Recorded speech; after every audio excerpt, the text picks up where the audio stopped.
Okay, you guys, we'll now start chapter 3. And I thought we'd begin like we normally do by looking at the steps in the accounting cycle. Now, so far we've completed step 1 in chapter 2. Transactions are analyzed and recorded in the journal. Remember, the journal is the first place that the information hits the accounting records. Then those journal entries are posted to the individual accounts in the ledger, and they're brought up to date. And those two steps are continuous throughout the year. And let's assume that we're doing financial statements only once a year for our business, which is common with a sole proprietorship. So once we get to the end of the year, we'll start steps 3 through 10. 3 you completed on the first test. From your ledger totals, we'll prepare an unadjusted trial balance. Then we'll pick up with step 4 here in chapter 3. Adjustment data are assembled and analyzed. Now, there's quite a bit of work that goes into that, but I'll give you the adjustment data for in our example here and in the problems you'll work. We'll skip step 5, the optional step.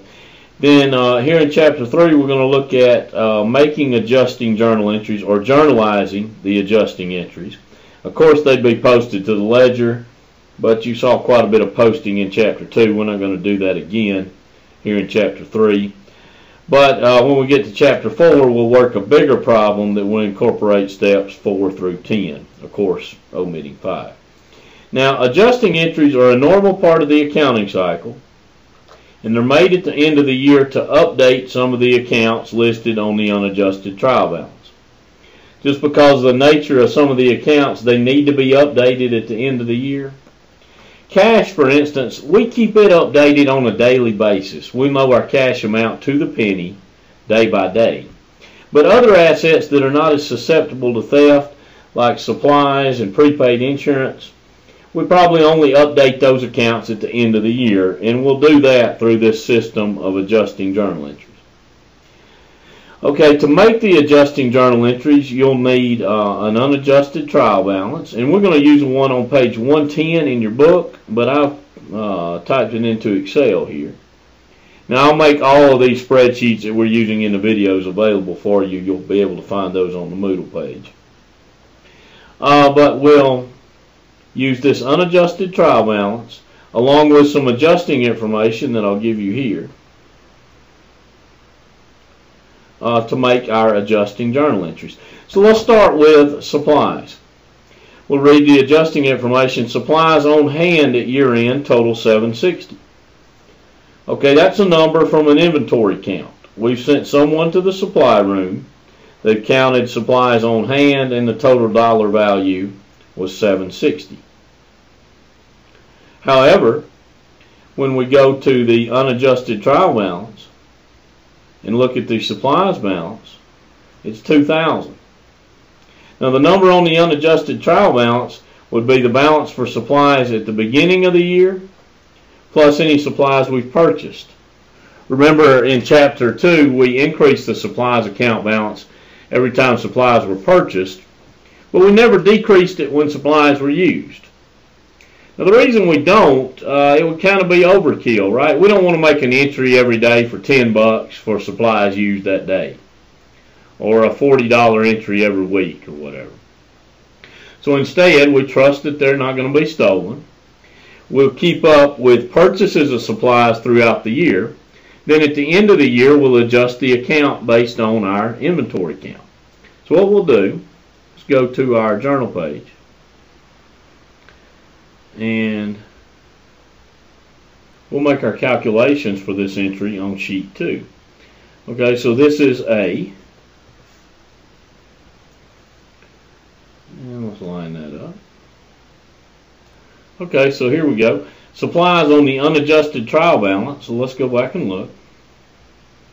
It's right here, right? 2,000 is what we're showing. If I can highlight the right part. There we go. 2,000 is what we're showing on the unadjusted trial balance.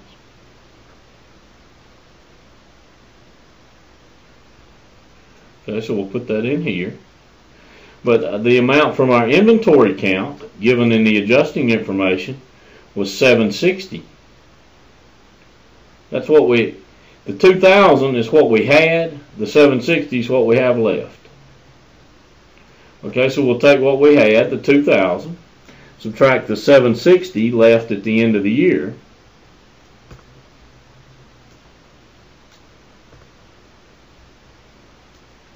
and that difference, $1,240, is the amount of supplies used during the year. Now let's think about this. Supplies waiting to be used, their cost represents an asset. Supplies used, their cost represents an expense. It's an asset if there's future benefit. So supplies in the storeroom waiting to be used, their cost is an asset.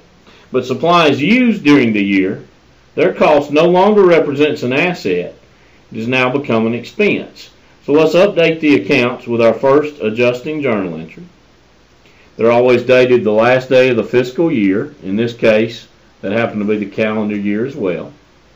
So what we're going to do is debit supplies expense to increase its balance by the amount of supplies used during the year, $1,240.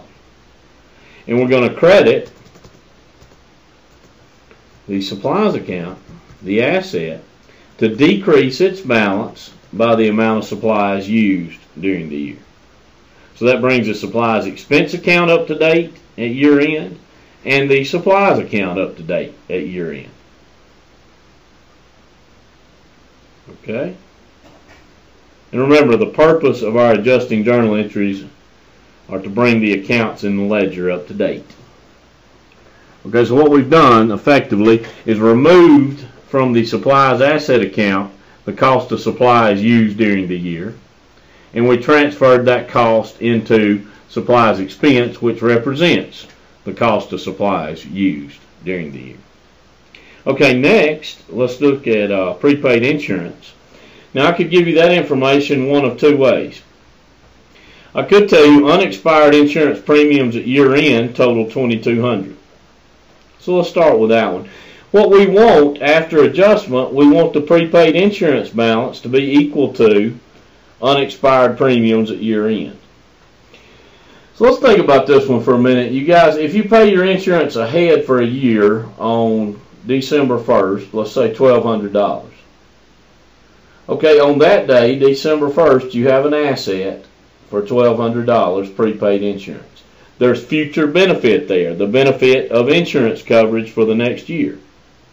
But by the end of December, that asset is no longer worth $1,200. Since 1 month has passed off, it's now only worth $1,100. By the time 2 months have passed off, it would only be worth $1,000, right? Okay, so if we know the amount of unexpired premiums at year end totals $2,200, we can go to our unadjusted trial balance and let's look for prepaid insurance. We're showing its balance at $2,400. Okay, so we'll make a similar calculation on this one. Prepaid insurance on the unadjusted trial balance is $2,400.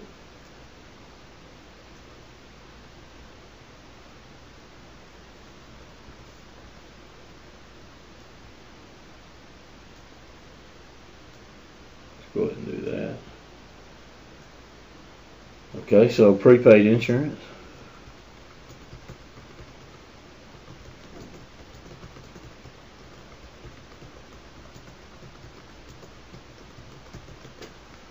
On the unadjusted trial balance, it's what, $2,400?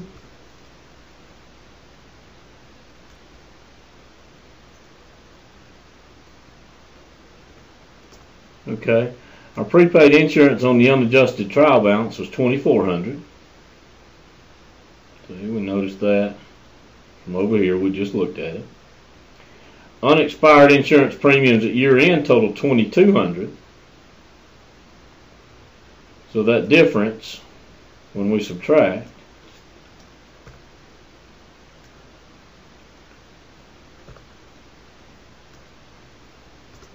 equals $200, and that totals insurance premiums expired during the year. Okay, insurance premiums that have expired or been used, their cost no longer represents an asset. With expired premiums, all the benefits in the past. With unexpired premiums, the benefits in the future. So we need to remove the expired premiums from the prepaid insurance balance. Okay, now I could have just given you the amount of expired premiums. So I could have given it to you this way. Had I said insurance premiums expired during the year total 200, you just take that 200, use that amount to make your entry. But if you're given unexpired premiums, you have to subtract from prepaid insurance on the unadjusted trial balance, like so, to get to the amount of premiums expired during the year. Either way, though, we want to make our entry for the amount of premiums expired during the year. Now think about it. Which accounts would be affected here? Well, insurance premiums that have expired during the year, they should now be a part of insurance expense, because all the benefit for those premiums is now in the past. So we'll increase insurance expense by the amount of expired premiums during the year.